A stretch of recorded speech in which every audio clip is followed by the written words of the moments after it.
देखो जी, हम तो जब उठे हैं सुबह तो हमारे पेट में पर्चा पड़ी है। तो हमने देखे ये क्या चीज है। फिर हमने औरन से इंक्वायरी करी तो हमारे सगले जितने भी घर हैं, हमारे 14-15 घर हैं, सबके हमारे घर पर पड़ी हुई थी। जरा सोचिए, रात के वक्त आप अपने बच्चों के साथ सो रहे हैं और सुबह उठकर दरवाजा खोलो तो बाहर एक पर्चा पड़ा मिले, 24 घंटे में गांव छोड़ दो नहीं तो तुम्हें जिंदा जला दिया जाएगा। यूपी के बुलंदशहर के सिकंदराबाद में ककोड रोड पर बसे होंखेड़ा गांव में यही हकीकत है। कोई फिल्म की स्क्रिप्ट नहीं, यहाँ लगभग 10-12 मुस्लिम परिवार रहते हैं और इन्हीं के घर के बाहर ये गुलाबी रंग से भरे धमकी भरे पर्चे फेंके गए। आखिर क्या हुआ बोखेड़ा गांव में, इस वीडियो में मैं आपको बताऊंगा कि किस तरीके से मुसलमानों को डराया जा रहा है, किस तरीके से मुसलमानों को तंग किया जा रहा है और देश में एक धार्मिक दंगा भड़काने की कोशिश की जा रही है। आपके लिए बता दूं कि यूपी के भोखेड़ा गांव में जो पर्चा मिला था उस पर एक तरफ लिखा था जय श्री राम और दूसरी तरफ लिखा था हर हर महादेव। साथ में शिवाजी महाराज की फोटो लगाई गई, यानी धमकी को धार्मिक रंग देने की कोशिश की गई। अंदर साफ लिखा गया कि सारे मुसलमान 24 घंटे के अंदर गाँव खाली कर दो वरना जिंदा जला दिए जाओगे।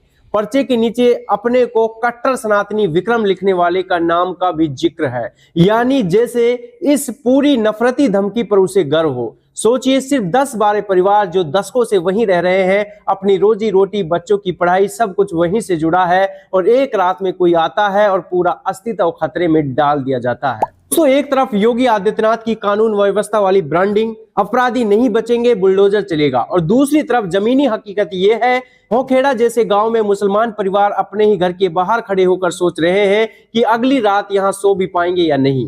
गांव में दहशत का माहौल है, लोग रात में बच्चों को दूसरे रिश्तेदारों के यहां भेज रहे हैं, दरवाजे जल्दी बंद कर रहे हैं और हर बाइक हर आवाज पर चौंक रहे हैं।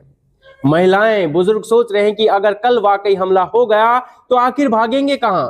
जमीन उनकी नहीं, नौकरी उनकी नहीं, सुरक्षा उनके लिए नहीं, ये देश, ये गांव, ये गली तुम्हारी नहीं, तुम कभी भी बेदखल किए जा सकते हो। अब सवाल यह है कि खुलेआम नफरती पर्चे किसकी हिम्मत से छपते हैं और फिर बढ़ते भी हैं। रिपोर्ट्स के मुताबिक पुलिस ने अज्ञात लोगों के खिलाफ एफआईआर दर्ज की है, लेकिन अभी तक किसी कट्टर सनातनी विक्रम का चेहरा सामने नहीं आया है। ना सीसीटीवी फुटेज, ना प्रेस कॉन्फ्रेंस। जब कोई मुस्लिम युवक किसी व्हाट्सएप स्टेटस या पोस्टर पर गलत लाइन लिख देता है, सेकंडों में उसका नाम, फोटो सब न्यूज चैनल पर आ जाता है। लेकिन यहाँ खुली धमकी जला देने की बात, फिर भी मीडिया का तेवर उतना तेज नहीं दिखता। यही डबल स्टैंडर्ड मुस्लिमों के दिलों में सबसे ज्यादा डर और बेइज्जती पैदा करता है। जान जाने से पहले इज्जत और बराबरी का अधिकार पहले से छिन चुका है।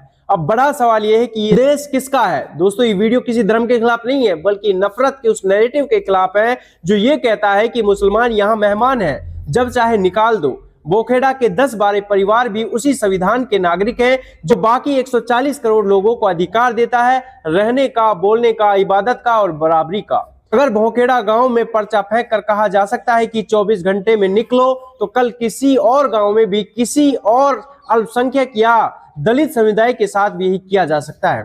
सवाल सिर्फ मुसलमानों का नहीं है, सवाल यह है कि क्या भारत में अब नोटिस देकर किसी को जिंदा जलाने की धमकी देना और उसे धर्म के नाम पर जस्टिफाई करना नॉर्मल होता जा रहा है। अगर आज ये आवाज नहीं उठेगी तो कल ये पर्चे सिर्फ 10-12 घरों पर नहीं, हजारों घरों पर पड़ सकते हैं। तो दोस्तों, इस बारे में आपका क्या कहना है, कमेंट जरूर करें और ऐसी वीडियोस के लिए हमारे चैनल को सब्सक्राइब करें।